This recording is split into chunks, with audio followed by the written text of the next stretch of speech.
சோமவார விரதத்தை எவ்வாறு கடைபிடிப்பது? சோமவார விரதத்தை கடைபிடிக்க நினைப்பவர்கள் திங்கட்கிழமை தோறும் அதிகாலையில் துயில் எழுந்து வீட்டின் பூஜை அறையில் சிறிய அளவில் இருக்கும் சிவலிங்கத்திற்கு பூக்கள் சூட்டி உங்கள் நெற்றியில் திருநீறு பூசிக்கொள்ள வேண்டும்.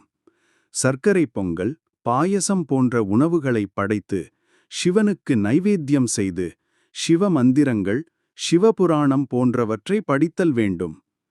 இந்த விரதம் மேற்கொள்பவர்கள் 3 வேளை ஏதும் உண்ணாமல் இருப்பது சிறப்பு என்றாலும், வேலை, தொழில் போன்றவற்றில் ஈடுபடுபவர்கள் 3 வேளையும் உப்பு சேர்க்காத உணவை சாப்பிடலாம் அல்லது பால் பழங்கள் உண்ணலாம். அன்றைய தினம் முழுவதும் காலை முதல் மாலை வரை சிவஸ்லோகம் மனதிற்குள் சொல்லி வர வேண்டும். பின்பு மாலையில் கோவிலுக்குச் சென்று சிவனுக்கு பால் அபிஷேகம் மற்றும் அர்ச்சனை செய்து வழிபட்டு வீடு திரும்பிய பின்பு சிவனுக்கு நைவேத்தியம் செய்த பிரசாதங்களை சாப்பிட்டு விரதத்தை முடிக்க வேண்டும். ஒரு சிலருக்கு தொடர்ச்சியாக 16 திங்கட்கிழமைகள் விரதம் மேற்கொள்ள முடியாத நிலை உண்டாகிறது.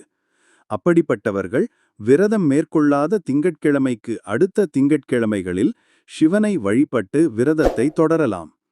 இதுபோல் தொடர்ந்து 16 திங்கட்கிழமைகள் விரதம் கடைபிடித்து சிவபெருமானை வணங்குபவருக்கு சிவனின் ஆசி கிடைத்து நினைத்தது நிறைவேறும்.